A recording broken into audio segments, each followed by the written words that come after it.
want to say this, that well, I drew this little picture. Do you like this? I don't know if you can see it, but it has two little hearts that fit together. Yes. And so you contend that misfits don't necessarily have to be alone, because I Absolutely. do think that I know people who are misfits who decided in high school, I'm gonna go solo on this one. You know what I mean? Because they didn't fit in and it was so painful to them.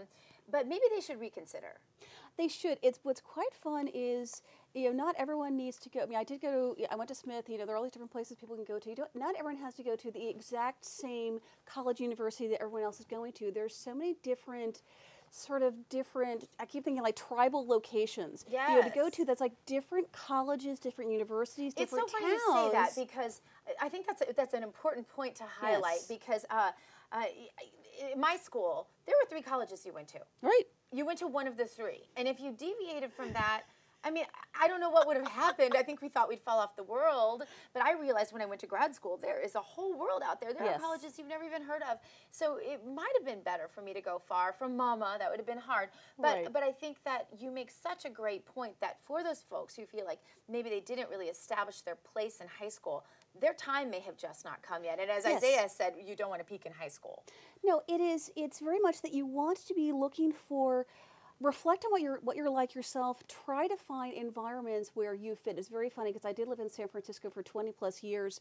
I did still manage to find the few other conservatives. We joke about it. And I always had to do warm caveats to be socially acceptable around other people. Where we were doing a fundraiser together for the local children's hospital.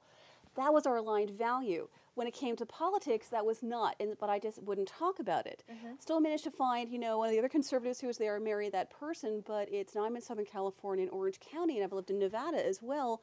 Much more conservative, and kind of those iconoclastic cultures is more suited to my temperament. So I placed myself where that's, you hate to say it, normal, essentially, but look for that. It's one of the things about being a misfit. How much of a misfit are you? Maybe it's a fun label to give ourselves, but it's like the Island of Misfit Toys. Go find your tribe, your isle, where you're alike, or at least somewhat alike, with some of the other people who are there, because then you can actually mesh and find someone who matches well to you. It's interesting you say that, and I'm going to challenge you just a little bit on this, because I find myself really different from what you say. I have always sought out groups of people that I don't agree with. For some reason, I think it's part of the rebel in me, to be honest. And I've always wanted to go where everyone said don't go. Whatever everyone said not to do was always, you could count on that was what I was going to do, still to this day. And even as a conservative, with a conservative political show, I still would go to those outlets that everyone said don't dare, don't go on that station, don't do that, and that's exactly where I would go. So there's something in me that makes me inherently rebellious in that way. But I have definitely found my team. There's no question about that. But my question for you is, what do you say to the person who really cannot figure out how to hook in, because maybe they are so different from any other group they fit in? I personally have always felt like I don't fit well in any group, and I'm fine with that. I don't really need to fit in per se, but I still always had my tribe. What do you say to the person that feels like they don't fit in, but they can't nail down that tribe? You don't have to, when we're talking about our different tribes and where we fit, sometimes we're thinking maybe, I'm just making up numbers here about like, oh wow, I have 17 attributes where I'm contrarian and unique, and I'm expecting to find a tribe where they're going to match me on all 17. Probably not, because they couldn't possibly be identical to you. That would actually be extremely boring. Look at what is most important, or either where it's a value, or when I do one of the exercise things I do is square dancing. It's like I am not aligned with every other person who's there, but I have found a few. That's where I found my life partner, and it's like, my goodness, we are, really cultural and a ton of other things. We don't look like everyone else there, but wanting to have fun and exercise, those couple of attributes is what we had in common in that community. So I'm active there, but I'm not trying to have every other person then be their friend. So and don't you think look for a good fit. Yeah, I like that. And don't you think too, though, that there's a danger in trying too hard to stick out? I mean, I do know people like this. A close relative of mine who I think this person just really tries too hard to just never agree with anyone about anything, and I think it comes across as contrary rather than intelligent misfit, as Dr. Hankel calls it. Yeah, the whole thing about being contrarian is you have to be contrarian on, it's like pick your battles, pick your topics. You do not have to be contrarian on every single, what we're having for dinner, what we're having for lunch, where we went shopping, the restaurant we're going to, what every I'm wearing. battlefield can't be a war. It can't.